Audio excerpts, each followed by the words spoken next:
He will be speaking on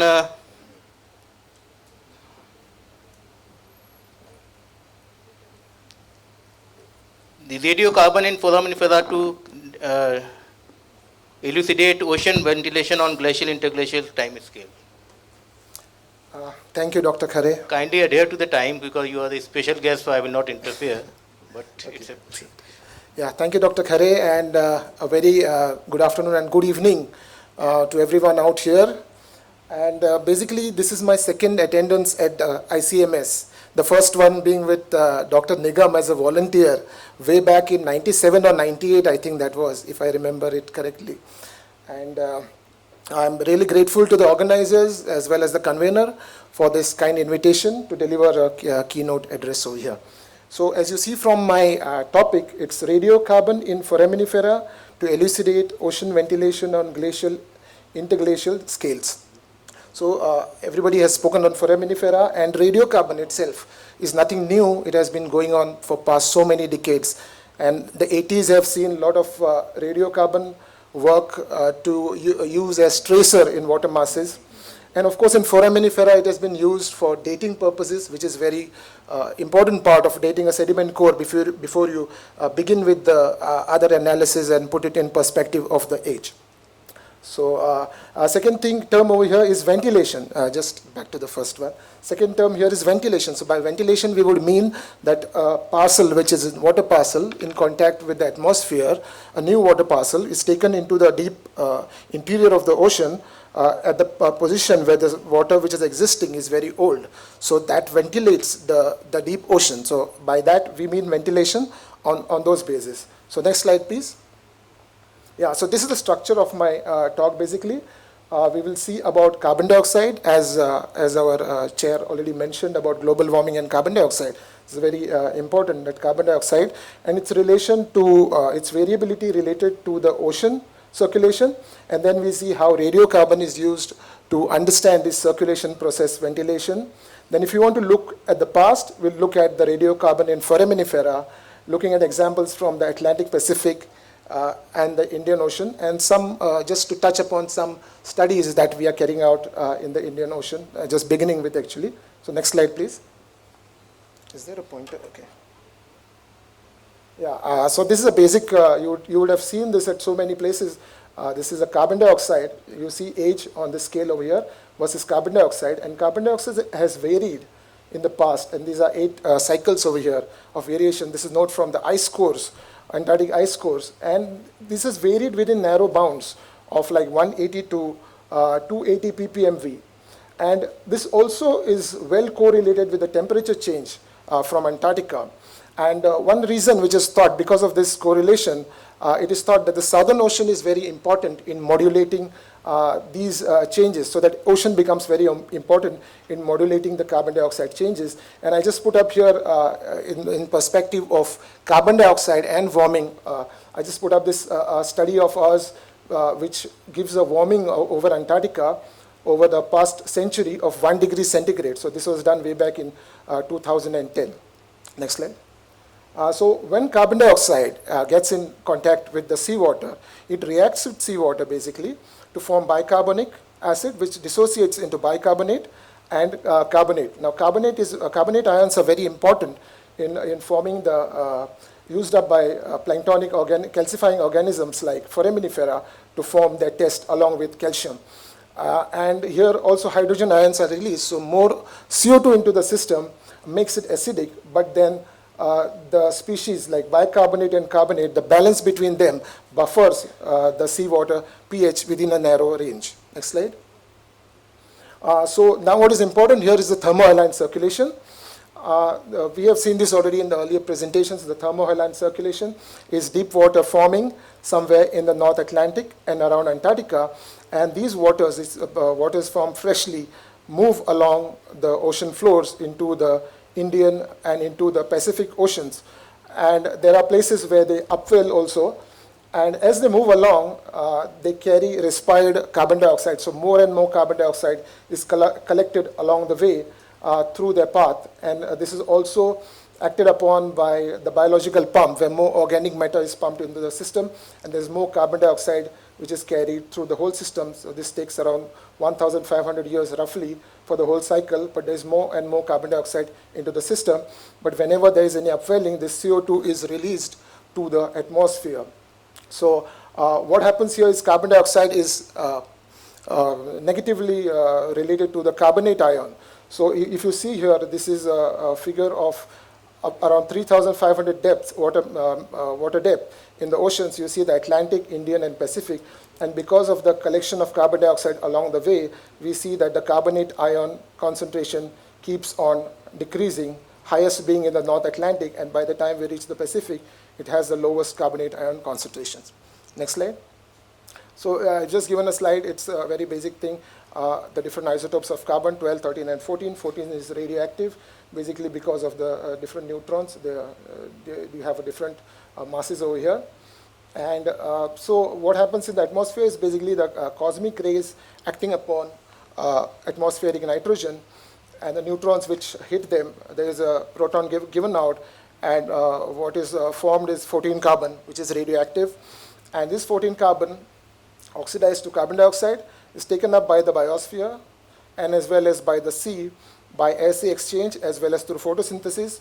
Carbon, of course, the radiocarbon decays by beta decay into 14 nitrogen, and this carbon which is taken up circulates through the ocean as we showed the thermohaline circulation, and its radiocarbon activity keeps on decreasing as it flows, and at some point when it upwells, the older carbon dioxide is given out, and there is also biological export acting upon this. Next slide.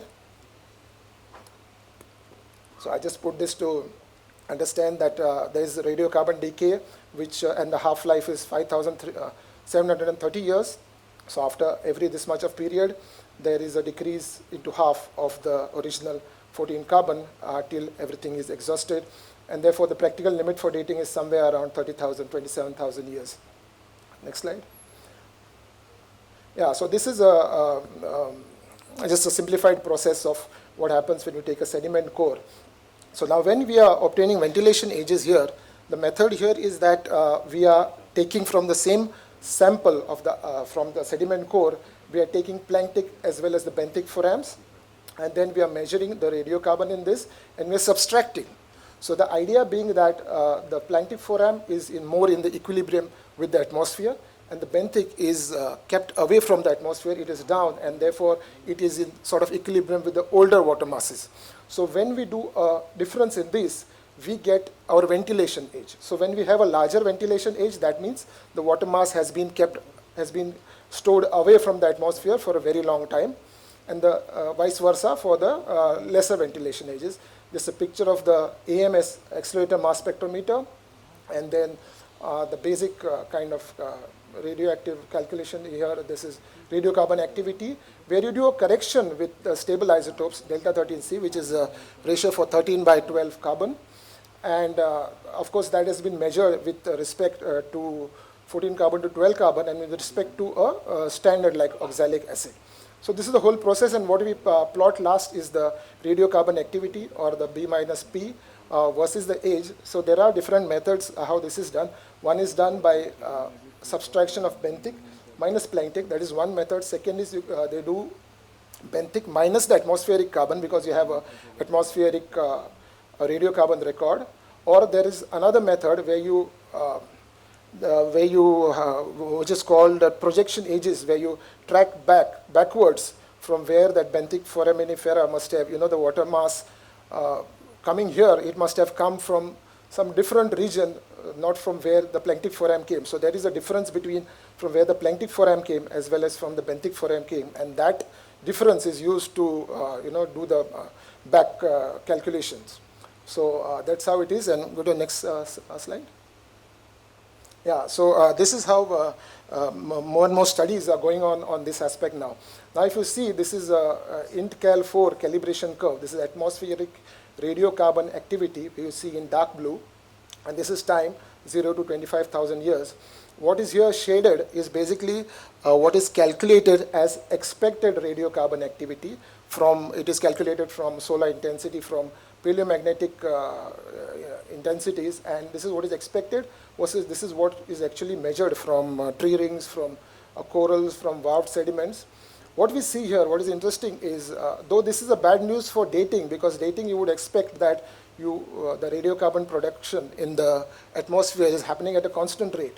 But there is a difference during the glacial period between what is measured and what is expected. Now there is an excess over here. So we are looking, this excess is thought to be taken up by the oceans, and that is how the radiocarbon is used as a tracer. If you look at the atmospheric carbon dioxide record over here, the red, you can see there are jumps in the atmospheric carbon dioxide records during the deglaciation time.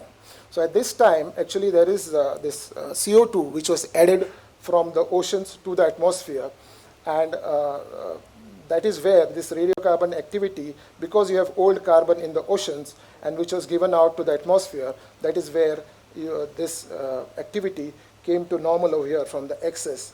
That is how this all has taken place. So people then started looking for aged and carbon-rich deep water mass in the Southern Ocean, which must have been stored away from the atmosphere. Next slide. Yeah, so these are some of the evidences. This is overturning circulation in the Southern Ocean near Antarctica. Again, you have this curve over here. And these are records from the North Pacific, the Southern Ocean, which is in gray over here, and the Atlantic. You can see some few points.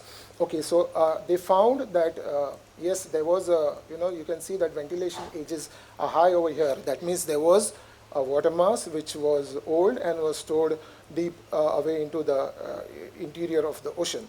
And then it was thought to upwell into the intermediate waters and spread into the Atlantic, Pacific, and the Indian waters. So therefore, you see that again ventilation age is decreasing for the North Pacific and North Atlantic. This is thought to be because of upwell waters spreading into the Atlantic and Pacific. And the mechanism was, this is given by Skinner et al. In 2010, the mechanism was as such that this dark blue is the old carbon which is stored inside, so this is the ice extent, and westerlies over here shown by a dot. So during LGM, this water mass was stored, it was deep inside the interior of the ocean, and this mixing was not happening at that time. So this branch over here, the upwelling branch, was not there, and this circulation also, the upper limb of the circulation was also very weak. So what happened during deglaciation, this ice was pushed back. At the same time, the westerlies were southwards, and because of the topography of the Southern Ocean, there was this isopycnal mixing across the isopycnals happening, and therefore this water from the Antarctic bottom waters mixed into the intermediate waters and was upwelled. At that time, there were stronger westerlies, and CO2 was given out. At the same time, this water then subducted here and was spread to the different oceans. So this was the mechanism given by Skinner et al. In 2010. Next slide. And there are evidences from the Indian Ocean, not many. There are studies which you can count on your fingertips. And this is the first study which came by Bryan et al. In 2010. There are many, but we can only look at the two cores here, RC2714, RC2723, from the Western Arabian Sea. And these are intermediate depth cores, somewhere around 600 to 1,000 meters.